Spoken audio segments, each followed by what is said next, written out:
Oke, Assalamualaikum warahmatullahi wabarakatuh. Selamat pagi mahasiswa, mahasiswi dimanapun kalian berada. Di pertemuan kedua ini, di mata kuliah studi kelayakan bisnis, saya akan tentang ruang lingkup, kemudian kontrak perkuliahan, tugas, dan skema UTS dan UAS yang akan kita jalani selama 1 semester ke depan. Oke, di sini saya pertama ya akan menjelaskan tentang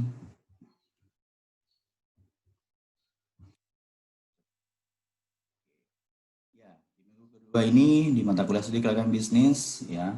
Yang pertama tentang kontrak perkuliahan, di mana biasanya kalau kita tatap muka di situ ada semacam dispensasi keterlambatan ya. Cuman karena kita menggunakan media pembelajaran daring sehingga kalian absennya di e-learning. Jadi silahkan absen sesuai dengan waktu kuliah yang sudah ditetapkan. Maka silahkan absen jam 7 sampai jam 8.40 ya. Nanti login terakhir itu akan menjadi dasar saya menentukan bahwa kalian hadir atau tidak di perkuliahan ini. Selanjutnya mengenai penilaian ya, penilaian tidak jauh berbeda dengan saat kelas atau misalnya di kelas dengan menggunakan metode luring ya. UTS 20%, UAS 25%, sisanya adalah kombinasi dari bagaimana sikap kalian, bagaimana kehadiran, keaktifan, dan juga tugas yang sudah kalian kumpulkan ya. Di antara semua bentuk penilaian ini kurang lebih tidak ada masalah ya. Akan tetapi mengenai skema penilaian sikap ya, jadi agak susah ini karena kita jarak jauh. Saya mungkin tidak secara langsung menatap wajah Anda, mengenali satu persatu bentuk karakter ya, karena belum pernah ketemu langsung kayak gitu. Apalagi mungkin kita hanya berkomunikasi secara intern lewat WhatsApp group. Ya. Saya nggak bisa menilai sikap, ya agak susah sih, agak susah karena nggak bisa gitu. Cuman yang jelas kalau misalnya di WhatsApp itu ya kalian tolonglah jaga sikap ya dengan cara berchat atau berkata-kata yang sopan, kemudian tidak promo ya, tidak promosi ya.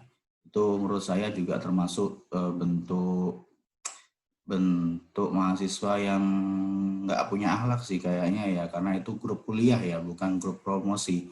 Jadi saya minta ya penuhilah dengan share-share materi-materi, bukan share-share tentang gambar produk atau misalnya all shop kalian ya.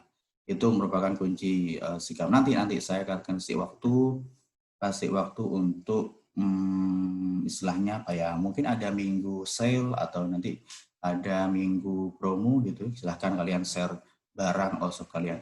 Oke, kembali ke materi. Media belajar daring yang kita gunakan adalah 3 ya. Jadi beberapa ada yang sudah saya sebut. Yang pertama adalah e-learning. Ya, e-learning ini merupakan platform yang sudah digagas oleh kampus kita dengan apa namanya? Menurut saya cukup bagus ya, cukup bagus karena ini merupakan terobosan di kala masa perkuliahan daring seperti ini. Di e-learning saya menggunakan platform itu untuk mengecek kehadiran kalian ya saat perkuliahan, karena di situ sudah terintegrasi antara jadwal, kemudian juga apa namanya waktu perkuliahan di situ sudah terintegrasi, dan juga memudahkan saya untuk mengecek apakah kalian aktif atau tidak nanti ketika kalian menuliskan pesan-pesan yang sudah disediakan. Oh ya, e-learning juga menjadi platform untuk nanti saya juga akan mengupload file tugas di situ, kemudian beserta tempat submitnya di situ juga. Kemudian yang kedua medianya adalah YouTube. Saya semoga saya diberikan istiqomah dan juga dihilangkan dari sifat mager ya. Rencananya saya ingin menggunakan YouTube sebagai platform untuk mengupload video-video pembelajaran agar kalian bisa akses di mana saja, kapan saja, dan dengan gadget apa aja kayak gitu. Terus kemudian yang ketiga adalah WhatsApp ya. Jadi WhatsApp grup itu kita gunakan untuk media komunikasi, komunikasi, chat dan sebagainya. Karena di situ lebih fleksibel, nanti kalian bisa tanyakan kapanpun ya. Jadi karena kelas kita itu tidak secara tatap muka, maka seharusnya ini menjadi benefit. Kenapa benefit? Karena waktu belajar kita justru unlimited ya. Jadi kita bisa sharing kapanpun, di situ ada wadahnya, kalian bisa menanyakan, kalau kalian tidak paham bisa langsung memberikan pertanyaan di WhatsApp gitu. Nanti teman-teman yang bisa menjawab bisa langsung menjelaskan, membantu teman yang lainnya. Takutnya saya sedang off gitu. Oke, itu ya. Jadi ada 3, e-learning, kemudian YouTube, terus kemudian ada WhatsApp group. Mengenai tugas-tugas ya, tugas-tugas nanti ada 2 tugas ya kurang lebih. Jadi tugas sebelum UTS, dari pertemuan kedua sampai pertemuan ke-7 ya sebelum UTS, itu tugasnya adalah membuat mind mapping individu. Mind mapping individu berisi tentang apa yang kalian peroleh selama pembelajaran, selama kelas berlangsung ya. Jadi setelah menonton video yang sudah saya buat, silahkan kalian cerna materinya, setelah itu bisa kalian luangkan, curahkan apa yang kalian pahami itu ke dalam mind mapping yang disediakan. Gitu. Terus nanti saya akan jelaskan dan kasih contoh kayak apa sih mind mapping yang saya maksud. Terus tugas yang kedua setelah UTS itu nanti teman-teman akan dibentuk kelompok diskusi ya, mungkin sekitar 6-7 kelompok yang akan membahas materi-materi yang sudah saya jelaskan sebelumnya di sebelum UTS, dan juga harapannya teman-teman bisa mengulang ya, flashback kembali agar pemahaman jadi lebih kuat ya. Ada 7 kelompok, nanti dibagi membuat semacam paper, setelah itu dipresentasikan bergiliran ya. Ya, begitu. Mengenai tugas ada 2, tugas individu sebelum UTS dan tugas kelompok setelah UTS. Mengenai UTS dan UAS ya, UTS dan UAS ini rencana saya UTS itu menggunakan, maksud saya bersifat individu ya, bersifat individu. Bersifat individu di sini artinya nanti akan ada semacam soal ya, jadi penguatan tentang teori ya. Itu tujuannya UTS adalah mengulang seberapa paham kalian secara teoritis tentang materi kuliah ini. Kemudian UAS itu rencananya adalah membuat laporan studi kelayakan bisnis, di mana UAS ini dikerjakan secara kelompok ya, dikerjakan secara kelompok. Tujuannya adalah nanti teman-teman bisa merasakan bagaimana atau memiliki pengalaman membuat laporan studi kelayakan bisnis di akhir perkuliahan ini. Mungkin itu ya singkat penjelasan. Kita masuk ke 6 materi inti studi kelayakan bisnis ya. Ini ada penjelasan pertemuan kedua, ketiga, keempat, 7 ya. Di pertemuan kedua sekarang ya tentang ruang lingkup studi kelayakan bisnis ya. Selanjutnya bergiliran ya, ada aspek-aspek yang akan dijadikan topik dalam perkuliahan ini. Ada aspek pemasaran, aspek produksi dan operasional, kemudian aspek manajemen dan hukum, aspek keuangan, aspek ekonomi, sosial dan lingkungan ya. Aspek-aspek ini mungkin ada yang beberapa sudah familiar ya, sudah mempelajari di perkuliahan sebelumnya. Karena aspek-aspek ini sebenarnya tidak jauh dari ruang lingkup studi manajemen secara umum ya. Ada yang seperti contohnya pemasaran ya, operasional, dan juga keuangan. Ini merupakan 3 poin pokok biasanya dalam konsep manajerial ya. Yaitu intinya, terus kemudian diskusi kelompok ya, seperti yang saya jelaskan sebelumnya bahwa diskusi kelompok ini tujuannya mengulang materi setelah yang sudah saya jelaskan di sebelum UTS ya. Aspeknya sama, urutannya sama, cuma ini dijelaskan dalam bentuk kelompok, dijelaskan per kelompok. Dari pertemuan ke-9 sampai pertemuan ke-14. Terus skema ujian ya, skema ujian. Sebelumnya saya menyebutkan bahwa ada tugas individu yakni tugas mind mapping. Ya. Tugas mind mapping itu merupakan prasyarat untuk mengikuti ujian. Di sini saya tulis ujian kelas ya. Ujian kelas itu maksudnya adalah ujian. Sebenarnya saya tidak ingin take home ya, ingin take home. Cuman kita lihat kondisi. Kalau misalnya memungkinkan nanti misalnya ada kebijakan baru kita kembali ke kelas, ya mungkin ke kelas. Tapi kalau tidak, mungkin nanti soalnya akan saya share di e-learning ya. Soalnya akan saya share di e-learning dan kalian bisa mengerjakan di rumah masing-masing. Kemudian UAS. UASnya ini membuat laporan studi kelayakan bisnis ya. Jadi memang ini merupakan goals akhir ya, tujuan akhir dari perkuliahan ini. Target utama ketika atau indikator utama pencapaian bahwa teman-teman menguasai materi ini adalah ketika bisa membuat laporan studi kelayakan bisnis. Ya gitu. Makanya ini merupakan UAS atau tugas UAS yang harus teman-teman buat nanti di akhir perkuliahan. Nah, ini contoh mind mapping ya, contoh.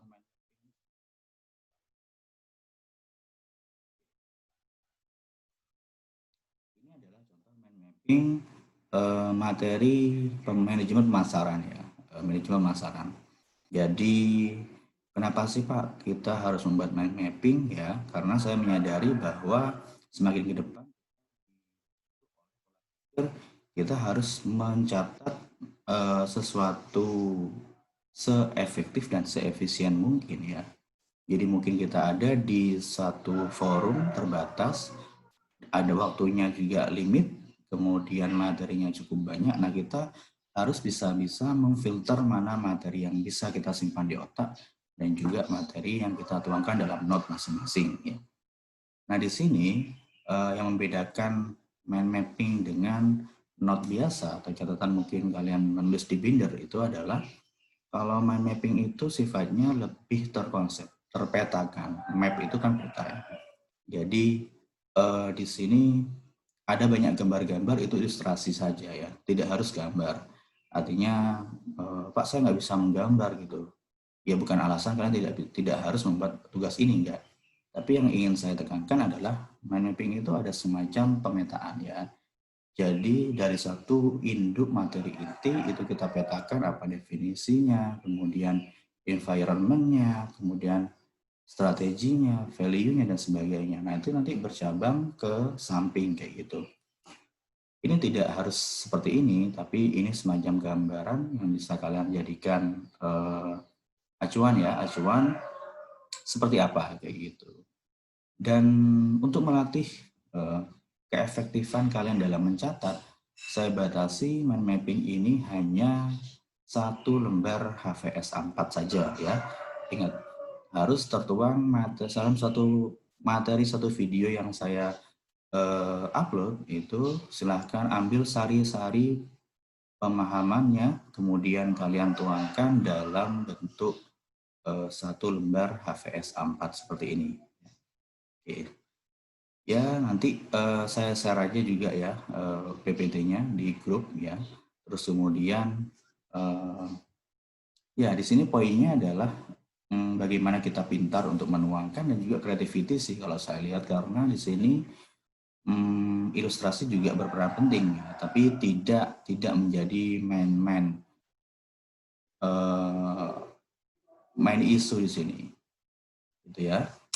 Oke. Nah, kita masuk ke materi pertama ya, seperti yang saya jelaskan tentang ruang lingkup gambaran singkat studi kelayakan bisnis ya. Studi kelayakan bisnis ya. Kalau kita pecah menjadi 3 subkata inti, yaitu studi, kelayakan, dan bisnis. Ya. Studi itu dan informasi diukur, dihitung, dianalisa menggunakan metode tertentu. Jadi bagaimana kita proses belajar ya. Kalau saya lihat ini proses belajar. Jadi proses belajar kita dalam suatu keilmuan. Kelayakan, apakah usaha yang dijalankan memberikan manfaat besar dibandingkan biaya? Kelayakan di sini ya semacam kita mengecek apakah usaha, ini konteksnya karena bisnis ya, jadi langsung saya hubungkan ke bisnis. Jadi bisnis ini nanti dikupas ya, kalau saya ibaratkan sebuah buah gitu ya, bisnis itu kita kupas ya. Kupasan pertama itu aspek pemasaran, seperti yang saya jelaskan tadi. Kupasan kedua ada aspek produksi, kupasan ketiga ada aspek keuangan, dan seterusnya. Nah, setelah dikupas, kita kan tahu isi dari buah itu, atau misalnya isi dari sesuatu yang kita kupas itu bagus atau tidak gitu. Kalau bagus, ya kita makan, kalau tidak ya kita mungkin buang kayak gitu. Nah, sama di bisnis juga seperti itu, harus ada semacam studi, observasi ya, yang mengetes kelayakan bisnis itu layak untuk dijalankan ketika itu bisnisnya baru dimulai, atau layak untuk dilanjutkan ketika bisnisnya sudah berjalan begitu. Mengenai bisnis yang jelas usaha yang dijalankan yang konteksnya adalah ya ke profit ya, ke profit walaupun manfaatnya bisa finansial dan juga non finansial. Itu gambaran singkat tentang studi kelayakan bisnis. Oke, sebelum ke output, saya coba tegaskan kembali ya, kuatkan kembali. Jadi studi kelayakan bisnis itu adalah sebuah perkuliahan atau semacam mata kuliah yang intinya kita mempelajari tentang bagaimana sih kita nanti sebagai proyek pabrik di desa kita. Itu kita dituntut untuk mengetahui ini bagus nggak sih proyeknya, ini bagus tidak bisnisnya atau pabriknya gitu. Terkadang kita sebagai masyarakat Indonesia itu terlalu visual, jadi melihat oh nanti pabriknya besar atau proyeknya begini begitu gitu kan, secara kasat mata seperti itu. Tapi sebagai akademisi kita harus mengorek juga hal-hal yang sifatnya tidak terlihat tapi juga menjadi main issue dalam bisnis kayak gitu. Nah, oleh karena itu ini menjadi penting karena banyak sekali terkadang di tempat kita bisnis itu dibuat, tapi nggak lama umurnya kayak gitu. Itu bisa jadi karena dalam awal kali pembukaan atau awal kali pembentukannya kurang observasi, kurang riset, dan juga kurang menganalisa kelayakan bisnisnya secara full seperti itu. Oke. Makanya hal-hal tersebutlah yang ingin saya tekankan kenapa kita penting untuk belajar mata kuliah ini. Ini adalah 3 output yang diharapkan nanti setelah kalian selesai mempelajari mata kuliah ini ya. Yang pertama adalah create ya, jadi membuat laporan studi kelayakan bisnis. Mungkin ini agak berulang-ulang ya, tapi ini memang menjadi goals akhir ya, bahwa laporan studi kelayakan bisnis itu merupakan indikator ya, karena ada beberapa mata kuliah yang sifatnya teoritik ya, tolak ukur indikator keberhasilannya adalah saat mahasiswanya memahami ya, ketika ujian bisa menjelaskan. Tapi sebenarnya studi kelayakan bisnis ini adalah mata kuliah teoritik dan semi praktek. Jadi semisal kita ingin tahu berhasil tidak, atau misalnya saya sudah paham atau belum ya. Nah, bisa dilihat apakah kita lancar dalam membuat laporan ini. Think, memahami 6 materi inti dengan mind mapping ya. Jadi proses berpikir, transfer of knowledge kita adalah bagaimana memahami 6 materi inti ya.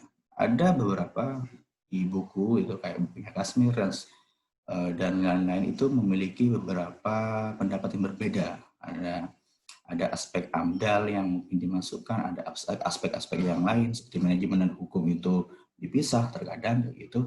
Tapi yang jelas saya mencoba untuk memampatkan, berusaha untuk menyederhanakan kira-kira aspek penting mana saja yang sekiranya bisa kita pelajari di perkuliahan ini. Jadi sudah saya susun menjadi 6 materi inti mind mapping. Maksud saya 6 materi inti yang dituangkan dalam bentuk mind mapping.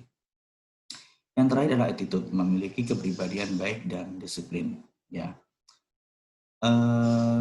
secara tidak langsung ketika kita membuat laporan studi kelayakan bisnis atau kita menganalisa bisnis, itu kita dihadapkan oleh tingkah laku, kepribadian, atau sosok diri kita yang harus membuat laporan secara benar, jujur, dan juga kredibel. Ya. Karena ini menyangkut hajat orang banyak. Ini menyangkut kepentingan orang banyak seperti itu. Jadi bayangkan kita tidak kredibel orangnya, tidak memiliki attitude yang baik dalam membuat laporan studi kelayakan bisnis. Kita akan menjadi seorang yang asal-asalan ya, yang seharusnya hasilnya A, kita bilang hasilnya B agar terlihat bagus, agar kita mendapatkan semacam tambahan bonus. Tidak seperti itu ya. Inilah pentingnya kita sebagai mahasiswa, sebagai sivitas akademika IAIN Madura memiliki hasanah tidak hanya keilmuan tapi juga hasanah perilaku dan juga sikap yang baik ya. Nah, oleh karena itu tidak hanya dituntut profesional, tapi kita juga harus dituntut memiliki kepribadian yang baik dan juga disiplin. Dalam hal ini kita bisa membuat laporan studi kelayakan bisnis secara bagus ya, terukur dan juga kredibel. Selanjutnya tujuan studi kelayakan bisnis ya. Ini ada 5 ya tujuannya. Yang pertama adalah menghindari resiko kerugian. Oke. Semakin kita membuat analisa yang tajam, ya, maka kita semakin bisa mengira-ngira resiko-resiko apa saja yang akan terjadi di bisnis kita. Tidak ada bisnis yang tanpa risiko ya, tapi kita sebagai pelaku bisnis bisa meminimalisir risiko ya. Cara untuk menghindari risiko kerugian salah satunya adalah kita memahami ya seluk-beluk hal apa saja yang mungkin ada dalam hal tersebut gitu. Contoh, kalau kita menganalisa aspek keuangan dengan matang, kita hitung berapa sih kebutuhan ya, kemudian berapa sih biaya-biaya yang akan timbul, dan juga biaya-biaya yang mungkin sifatnya tidak terduga, maka kita bisa menghindari risiko kita menjual produk terlalu mahal. Ya. Ketika kita mempelajari bagaimana menghitung HPP produk, maka kita menghindari risiko jika nanti produk kita mau kasih diskon berapa misalnya. Nah, kita harus mengetahui acuan HPP-nya berapa. Agar apa? Agar tidak mendapati resiko kerugian. Gitu. Yang kedua, memudahkan perencanaan. Ya, memudahkan perencanaan. Memudahkan perencanaan ini adalah kalau misalnya stepnya kita analisa kelayakan bisnis di awal, kemudian setelah itu kita planning ya menggunakan kaidah manajemen POAC gitu kan. Maka di proses planning itu mudah karena separuh atau mungkin 3/4 pekerjaan kita sudah selesai. Nah, karena poin dari studi kelayakan bisnis itu menganalisa, riset, kemudian memberikan rekomendasi ya, tentang apa yang harus dilakukan oleh pelaku bisnis gitu. Yang ketiga, memudahkan pelaksanaan pekerjaan. Ini terkait dengan actuating ya atau action. Jadi pekerjaan yang dimaksud adalah hal-hal nanti sifatnya di lapangan seperti apa. Jadi sudah terkonsep semuanya. Aspek operasional gitu kan. Hari ini kita akan membuat misalnya 50 bungkus tahu gitu. Itu membutuhkan berapa kilo bahan baku. Nah itu sudah nanti akan terkonsep dalam aspek operasional atau aspek produksi seperti itu. Yang keempat, memudahkan pengawasan, controlling ya, terkait controlling. Nah, ibaratkan kita berada di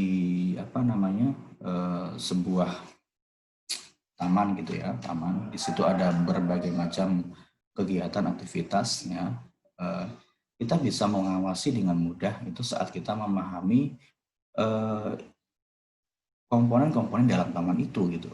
Di situ ada tumbuhan apa saja, kemudian ada fasilitas apa saja, dan juga ada hewan apa saja mungkin di situ gitu ya. Jadi kita mengawasi sehingga semisal ada yang miss, ada yang hilang, kursinya ada yang hilang, tanamannya ada yang layu dan sebagainya, kita tahu karena kita sudah memetakan, sudah menginventarisir semuanya, sudah menganalisa taman tersebut gitu. Nah, jadi itu analoginya kurang lebih sama ketika diterapkan dalam bisnis. Yang kelima adalah memudahkan pengendalian ya, pengendalian. Pengawasan dan pengendalian hampir sama ya, tapi pengendalian ini berkaitan dengan kita ada semacam action di situ, tidak hanya kontrol gitu ya.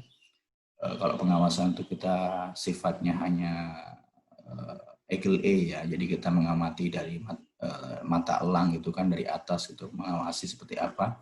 Tapi pengendalian adalah berikut actionnya gitu. Jadi semisal di situ ada kesalahan, nah, kesalahan di poin ini gitu. Jadi sembari kita mengawasi, kita bisa mengendalikan. Itu poin perbedaan antara pengawasan dan pengendalian. Ada beberapa pihak ya, beberapa pihak yang berkepentingan dalam studi kelayakan bisnis. Artinya pihak-pihak ini yang memiliki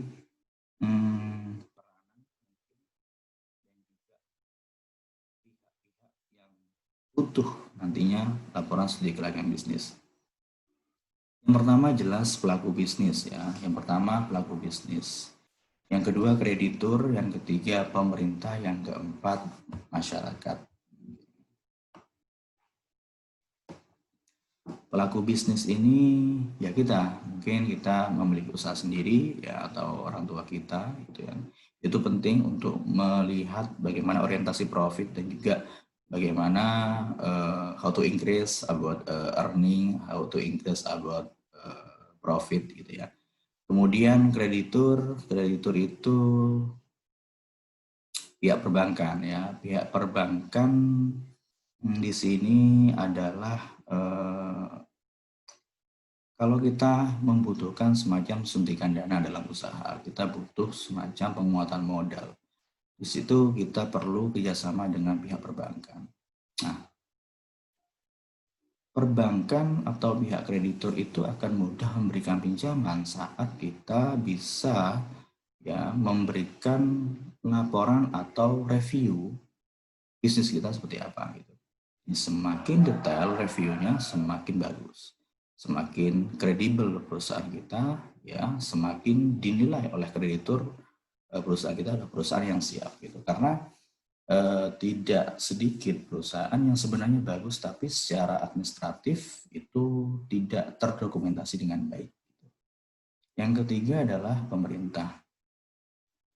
Nah, pemerintah ini poinnya adalah untuk mengetahui ya kira-kira perluasan kesempatan kerja yang muncul dari suatu proyek itu berapa sih gitu ya. Jadi kalau misalnya akan dibangun sebuah pabrik di suatu area gitu kan. Nah kira-kira di situ butuh berapa tenaga atau butuh berapa karyawan seperti itu kan. Nah laporan ini juga bisa menjadi acuan nantinya disetujui atau tidak gitu. Mungkin akan dibangun pabrik, tapi ternyata pabriknya sudah automatically menggunakan IT gitu. Nah itu susah karena minim menggunakan tenaga manusia. Nah itu juga menjadi acuan pemerintah nanti memberikan izin atau tidak terhadap keberlangsungan bisnis dan proyek yang akan dilaksanakan. Yang terakhir masyarakat ya, masyarakat ini lebih kepada aspek terakhir ya, aspek sosial lingkungan ya, aspek sosial lingkungan ekonomi, aspek yang menurut pemahaman kita ya pasti akan bersinggungan terhadap masyarakat gitu.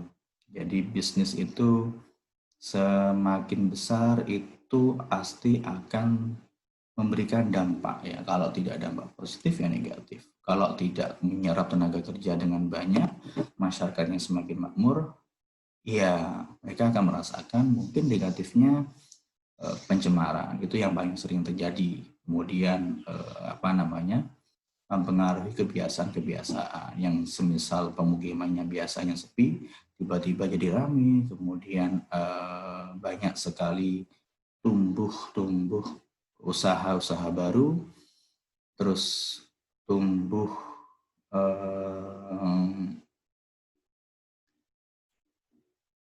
kegiatan-kegiatan ekonomi baru dalam masyarakat kayak gitu.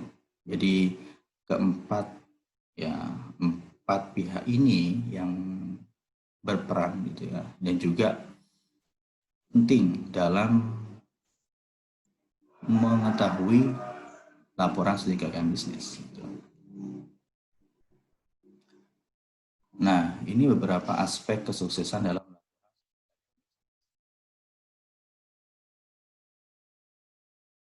yang pertama data, yang kedua adalah tim, metode, dan juga budget. Ya, data di sini adalah tim, ahli dan kredibel, metode tepat dan terukur, budget harus profesional dan efisien. Keempat hal ini kalau misalnya dikombin gitu kan, ini sudah terterapkan dalam proses pembuatan laporan, maka akan menghasilkan laporan yang baik gitu ya.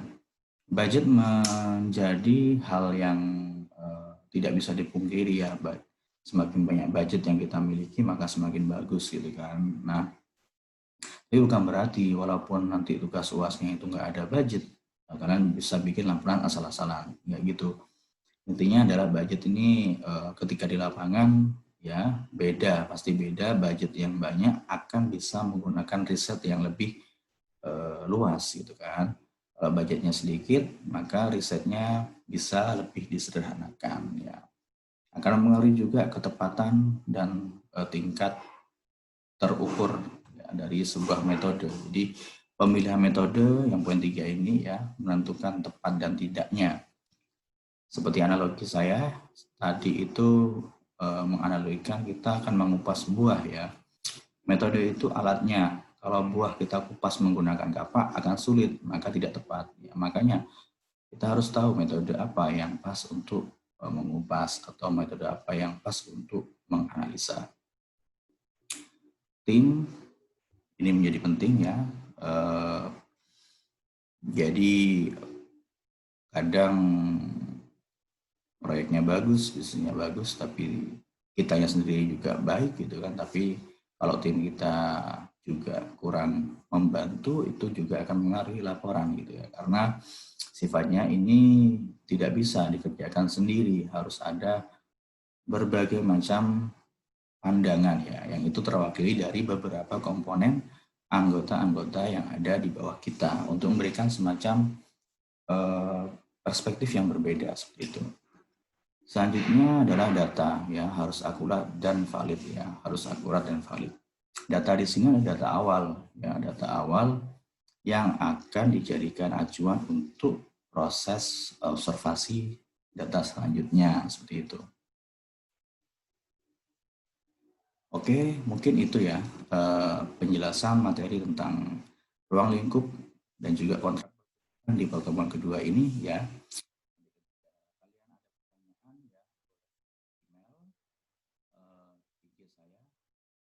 Ini jangan DM lah, jangan, kalian boleh follow, boleh silahkan ya. Dan juga oh ya, khusus untuk perkuliahan kali ini silahkan jika ada yang ditanyakan silahkan tanyakan di kolom komen ya. Jangan lupa terus terus jaga kesehatan. Terima kasih. Ya, saya minta maaf kalau ada salah. Assalamualaikum warahmatullahi wabarakatuh.